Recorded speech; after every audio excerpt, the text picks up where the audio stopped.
Hi viewers, welcome to our channel. ప్రస్తుతం మనతో పాటు దాము బాలాజీ గారు సీనియర్ జర్నలిస్ట్ ఉన్నారు. వారితో ఒకసారి మాట్లాడదాం. నమస్కారం సార్. నమస్తే.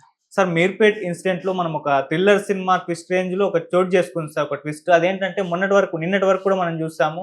ఆ భర్త భార్యని ముక్కలు ముక్కలుగా నరికేశాడు, కుక్కర్ లో వేసి ఉడికించేశాడు, ఆధారం లేకుండా చేశాడని చెప్పేసి వార్తలు వచ్చాయి. ఇవాళ నుంచి ఒక న్యూస్ ఏంటంటే సార్, అసలు హత్య జరగలేదు, ఇది కేవలం తప్పిపోయింది, మిస్ అయింది. ఆ మిస్సింగ్ కేసుగానే పోలీసులు కూడా పరిగణించారు, ఆ వేలోనే ఇన్వెస్టిగేషన్ చేస్తున్నారని చెప్పేసి ఆ కథనాలు వెలువడుతున్నాయి. ఇందుకు పోలీసులు కూడా దీన్నే ధృవీకరించారు. వాళ్ళు కూడా హత్య అని ఎక్కడ చెప్పలేదని కూడా అంటున్నారు.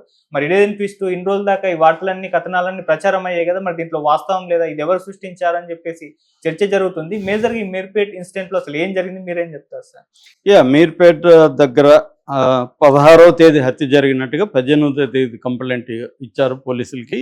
సో ఇప్పటి వరకు ఏంటంటే మాధవి అనే భార్యను వాళ్ళ భర్త గురుమూర్తి అని అతను చంపాడని మీడియాలో కథనాలు వచ్చాయి. అది కూడా దారుణంగా చంపాడని, ఆమెను చంపిన తర్వాత దాదాపు 60-70 మొక్కలు చేసి ఆమె 80 కేజీలు బరువు ఉంటుందని చెప్తున్నారు. ఆమెను మొక్కలు చేసి ఇంట్లో కుక్కర్లో, అది కూడా కమర్షియల్ కుక్కర్ అని చెప్తున్నారు, అంటే బయట పెళ్ళిళ్ళకి వాటికి వాడే కైండ్ ఆఫ్ గ్యాస్ స్టవ్ పెద్దది, దాంట్లో కుక్కర్లో ఉడికిచ్చారు. ఆ తర్వాత ఎముకలన్నిటినీ కాల్చి ఆ స్టవ్ మీద కాల్చి దాన్ని రోకలతో కొట్టి పొడిగొట్టి, కొంతేమో డ్రైనేజీలు వేసాడని ఒక అతను, కొంత బాత్రూంలో ఫ్లషింగ్ చేశాడని ఒక అతను, ఇంకొంత మిగిలిన దాన్ని తీసుకెళ్ళి అక్కడ పక్కన జిల్లెల కూడా చెరువు ఉంది, ఆ చెరువులో కలిపాడని ఒక కథనం వచ్చింది. దాని తర్వాత ఇంకొక కథనం ఏమొచ్చిందంటే, అంటే ఇతను 16వ తేదీ ఈమెను చంపేశాడు. పిల్లలు అప్పటికి వాళ్ళ అమ్మగారింట్లో. వీళ్ళది ఏంటంటే భార్యాభర్తది ఇద్దరిది కూడా ప్రకాశం జిల్లాలో రాచర్ల మండలంలో జేపీ చెరువు అనే గ్రామం. ఇద్దరిది కూడా 13 ఏళ్లకు ముందు పెళ్ళయింది. వీళ్ళకి బాబు పాప ఉన్నారు. ఈ బాబు పాప సంక్రాంతికి వాళ్ళ అమ్మగారింటికి వెళ్ళారు. వెళ్ళిన తర్వాత ఈయన ఇద్దరే ఉన్నారు. ఈమెని 16వ తేదీ చంపేశాడు. చంపినాక ఇవన్నీ చేశాడు. తర్వాత వాళ్ళ అమ్మకి, ఆమె మాధవ్ వాళ్ళ అమ్మ సుబ్బమ్మ, పేరు ఒప్పాల సుబ్బమ్మ, ఆమెకి ఫోన్ చేశాడు. ఫోన్ చేసినప్పుడు ఇలాగా జరిగింది, ఆమె కనబడలేదు, మాకిద్దరికి గొడవ జరిగిందని చెప్పాడు. ఆమె వచ్చింది. వచ్చినాక ఇద్దరు పోయి మీర్పేట పోలీస్ స్టేషన్లో కంప్లైంట్ ఇచ్చారు. ఆ తర్వాత పోలీసులకి డౌట్ వచ్చి సీసీటీవీలు అవన్నీ పరిశీలించిన తర్వాత ఇతని మీద డౌట్ వచ్చి ఇతన్ని తీసుకొని ప్రశ్నిస్తే ఇతను నేనే చంపేశానని చెప్పాడు. ఎలాగో చంపాడు అనేది కూడా చెప్పారు. దాని తర్వాత వీళ్ళు బ్లూ రేస్ ద్వారా ఇన్ఫ్రారెడ్ ఇవి వాడి, కిరణాలు వాడి, దాన్ని అక్కడ ఉన్న మైన్యూట్ వెంట్రుకలు, రక్తము శాంపుల్స్, డిఎన్ఏ సెలెక్ట్ చేశారు. దాంట్లో పిల్లల డిఎన్ఏతో పోలుస్తున్నారు. ఇవన్నీ కథనాలు బయటకు వచ్చాయి. కానీ ఇందాక బీబీసీ దీని మీద మొత్తం సమగ్రంగా రీసెర్చ్ చేశారు. దీంట్లో పోలీస్ ఆఫీసర్లను కలిశారు. ఇది కంప్లీట్గా తేడాగా ఉంది. వీళ్ళేం చెప్తున్నారంటే బీబీసీ వాళ్ళ ప్రకారం అసలు ఇది హత్య అనేది ఇప్పటివరకు పోలీసులు నమోదే చేయలేదు. పోలీసులు ఇప్పటివరకు ఏంటంటే కేసు నెంబర్ 81/2025 అనేది కేసు నెంబర్. ఇది పోలీస్ స్టేషన్లో మీర్పేట సిఐ నాగరాజు కానీ, అట్లాగే ఎల్బీ నగర్ పరిధిలోకి వస్తుంది. ఎల్బీ నగర్ డీసీపీ ప్రవీణ్ కుమార్ కానీ ఇద్దరు కూడా బీబీసీతో మాట్లాడారు. వాళ్ళిద్దరు ఏం చెప్తున్నారంటే, తల్లిదండ్రులతో మాధవి వాళ్ళ తల్లిదండ్రులు మాకు కంప్లైంట్ ఇచ్చారు. ఆ కంప్లైంట్లో తల్లిదండ్రులు హస్బెండ్ మీద, ఈ గురుమూర్తి మీద వాళ్ళు డౌట్ ఎక్స్ప్రెస్ చేశారు.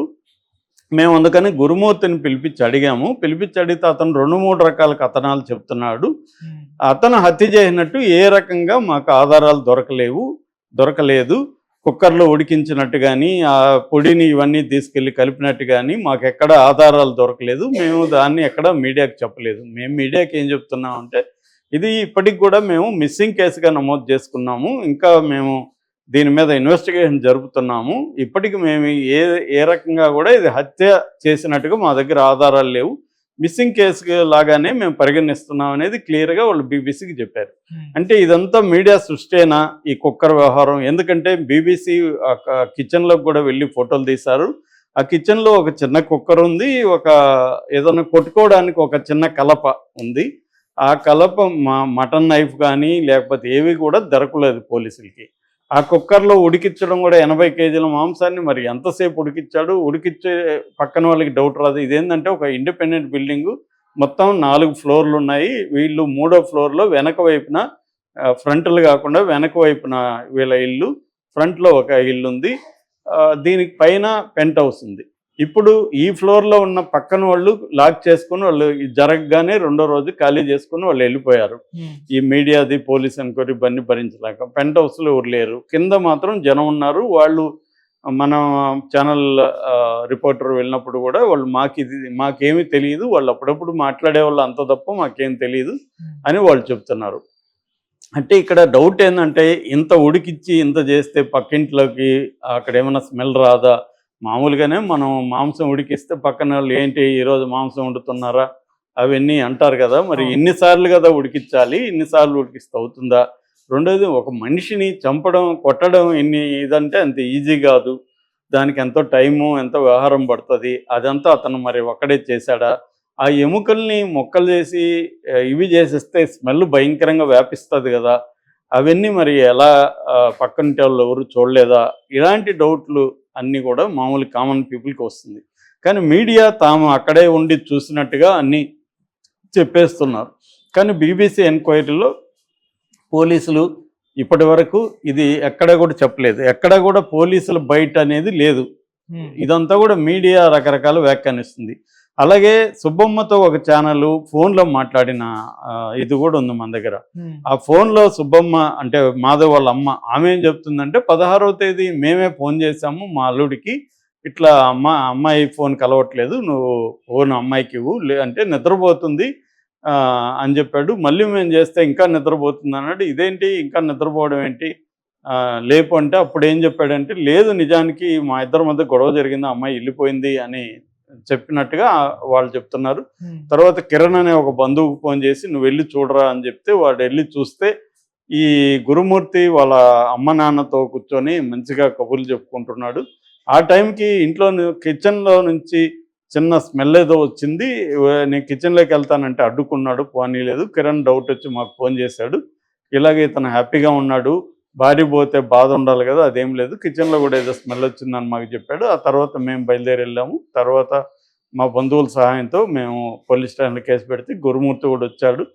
ఆ తర్వాత పోలీసులు అడిగితే మాకు డౌట్గా ఉందని చెప్పాము. ఇప్పటికి మాకు బతుకుంటే మా కూతుర్ని అప్పగించండి అనేది ఆమె చెప్తుంది తప్ప మా అల్లుడు చంపేశాడు అని ఆమె నిర్ధారణకు వచ్చినట్టుగా కూడా ఆమె మాట్లాడట్లేదు. అంటే ఇప్పటికీ ఈ కేసు అంతా కూడా మీడియా సృష్టేనా? నిజంగా అతను మీడియాలో చెప్పినట్టుగా చంపి ముక్కలు ముక్కలు చేశాడా, పొడి చేసి ఇవన్నీ చేసి ఆమె అదృశ్యం చేసేసాడా బాడీని?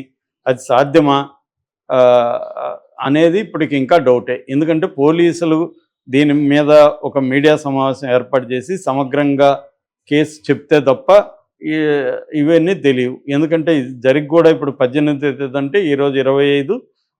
ఇన్ని రోజులు గడిచిన 1 వీక్ గడిచినా కూడా పోలీసులు ఎందుకు దీని మీద చెప్పట్లేదు? ఎందుకంటే ఇలాంటివి స్పెక్యులేషన్స్ జరుగుతూ ఉంటే పోలీసులు దీన్ని ఆపాల్సిన అవసరం ఉంది. ఎందుకంటే ఇది ఇతనేదో పెద్ద డబ్బున్నోడు కాదు, దీని వెనక ఏదో ఒక పెద్ద మాఫియా లేదు, పోలీసులకి ఫర్దర్గా ఇన్వెస్టిగేషన్కి ఇబ్బంది కూడా లేదు. వాళ్ళు చెప్తే ఈ స్పెక్యులేషన్స్ ఉండవు. లేకపోతే ఏంటంటే రోజుకొక కథనం నడుస్తూ ఉంటుంది. ఇవన్నీ కూడా వాళ్ళు చెప్పారు వీళ్ళు చెప్పారు అనే కథనాలు తప్ప అఫిషియల్గా పోలీస్ కథనం అనేది దీంట్లో లేదు.